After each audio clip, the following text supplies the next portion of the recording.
Mass media is the third linkage institution that you will find on your test. It's also a linkage institution because it connects people to the government. So it informs people of the actions of government, and in return, government is informed of the opinions and actions of the people. Types of media, this really shouldn't be a surprise to you. The first type of media is, of course, print media. Print media was the oldest type. Newspapers were the common form of news in the early part of this country. Right over here I have a copy of the front of a Federalist paper. And even back in the late 1700s, the people that were using the print media were the elites, very elite. You would go to a tavern or a pub in a city, there would be at least somebody there that could read, and they would read the paper out loud to the people at the tavern. But most people didn't even get media or any mass media. Mass media is our third linkage institution. Remember, a linkage institution is anything that connects the people to the government and vice versa. Mass media, by definition, is television, radio, newspaper, magazines, and the internet as a means of popular communication. Our mass media is getting more high-tech, and that's going to change politics and the behavior of politicians and citizens alike. And the public agenda is going to be increasingly shaped by more high-tech media. Now, I think back, because we are 50 years from the assassination of JFK. That election in 1960, JFK versus Richard Nixon. You remember, that was the first televised debate. That debate being on TV, where people were able to see a charismatic young Kennedy versus a sweaty, blubbering Nixon, that in and of itself is really the beginning of the end of policymakers and politicians being able to kind of keep secrets and hide things. It put the image of the politician in the forefront. No longer could they hide.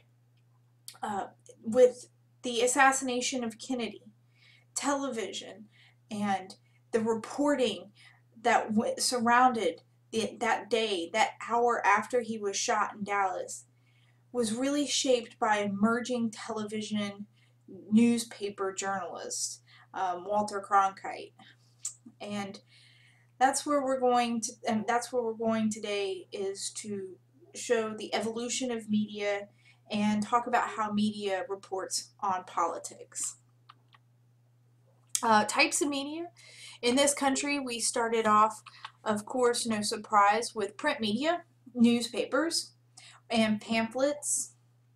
And the oldest newspapers and oldest pamphlets were really targeted at an elite group of people.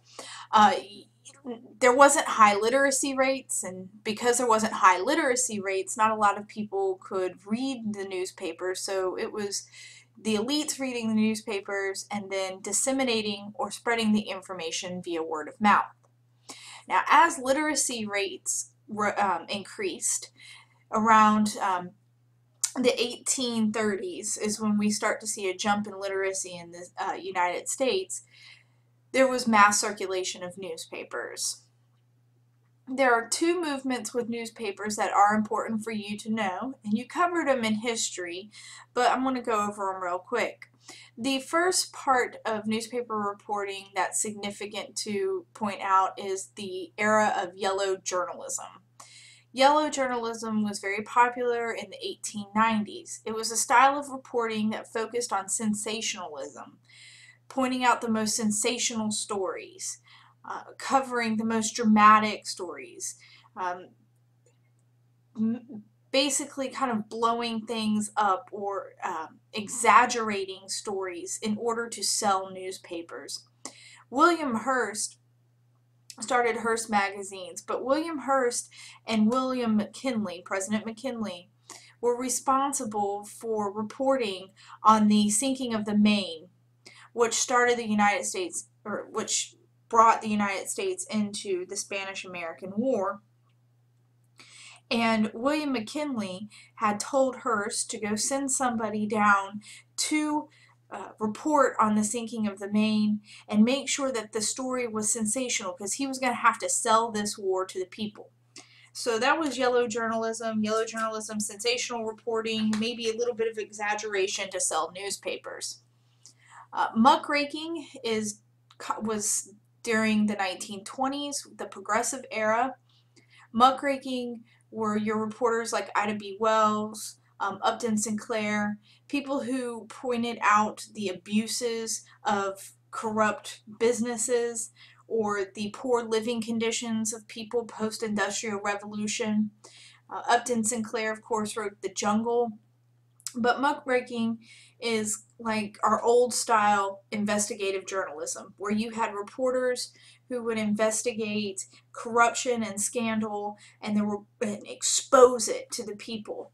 Teddy Roosevelt loved muckrakers. He invited muckrakers into the White House. He worked closely with a lot of these investigative journalists and encouraged these investigative journalists to go out and find stories or find out instances where people underneath Teddy Roosevelt were being corrupted or scandalous. And he wanted these journalists to expose those people because, Teddy Roosevelt was the progressive reformer. Okay, then we have radio. Radio was at its height of popularity during World War II, a Great Depression. FDR, Franklin Delano Roosevelt, used the radio very effectively to communicate with the people in his fireside chats, where he would talk directly to the American people, appeal to their senses, and ease their fears, and reassure them that his New Deal policies would overturn the Great Depression or the effects of the Great Depression. Okay, now what we have today, television, news magazines, and the internet. Even TV has changed significantly since it became popular in the 1950s. Like I said, in the 1960s, you start to see more political coverage on television. And then today, there are all sorts of news channels that are dedicated just to covering politics. News magazines, that would be like Time, Newsweek, those are Mother Jones, The Nation. These news magazines will have a couple of pages worth of a story and have feature stories and go into more detail and in-depth coverage of politics. And of course, the internet. The internet is really making it so fast and so quick to get information to the American public. The only problem with the internet is that you don't always know if it's coming from a factual source, and the information goes out so quickly to the people that it's difficult for the people to know if this is totally accurate. Just information moving that quickly and getting out to the people can be a bad thing. If you don't have a way to monitor to make sure that it's coming from a good source and it's credible information, but it's also a good thing because it allows for information to get to the people and it makes it harder for the government to cover up some things.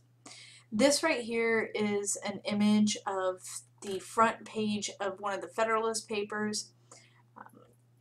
They came out in pamphlets, little essays and pamphlets, and they were circulated throughout cities throughout the 13 states. What is mass media? Okay, so there you go. There's Time magazine. That is a news magazine. But the person that's on Time magazine is what I want you to take note of. This is Rupert Murdoch. Rupert Murdoch owns what we call a chain or a news conglomerate. He owns Fox News Corp, or News Corp, which owns Fox, FX, 20th Century Fox, The Sun, the soccer network.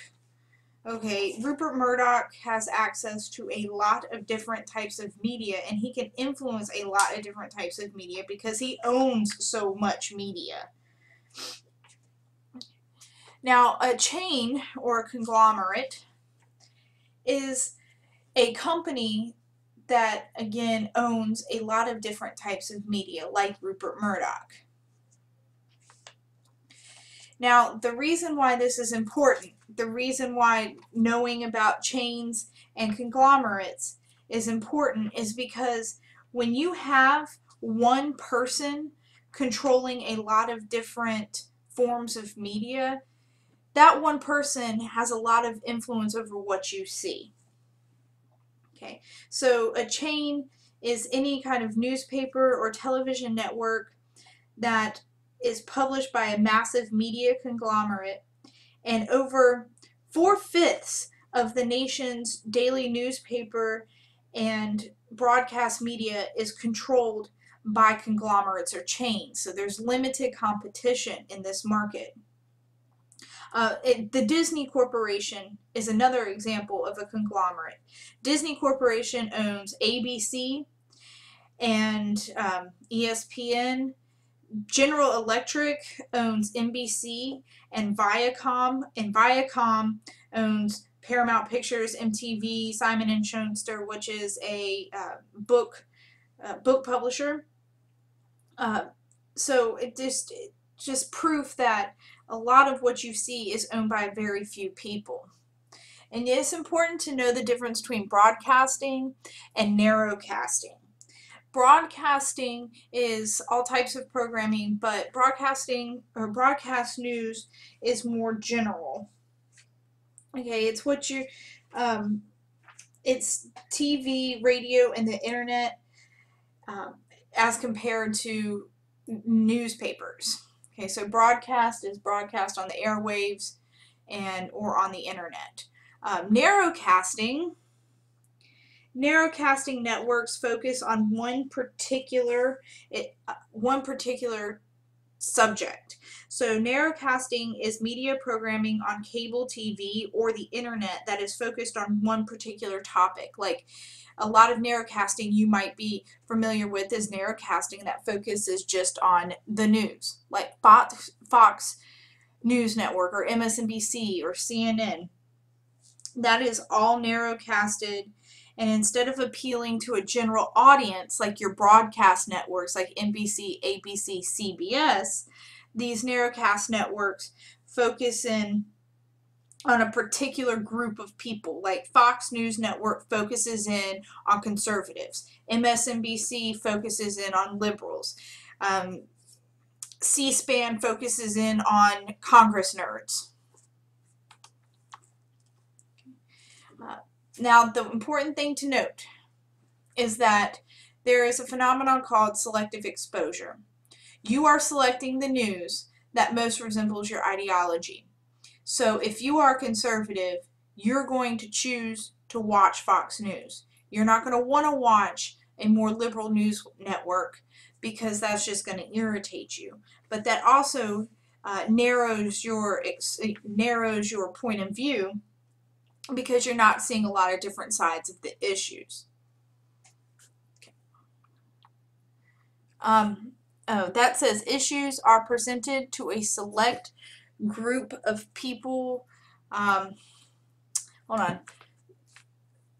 Yeah, there's a select group of like-minded people. I'm sorry. So issues are presented to a select group of like-minded people if you are watching narrowcast news. So going back to Fox News, you're conservative, you're going to watch Fox News. Fox News is catering to conservatives. That's narrowcasting. MSNBC or NBC, CBS, ABC, their broadcast, they have to appeal to a larger group or a larger audience.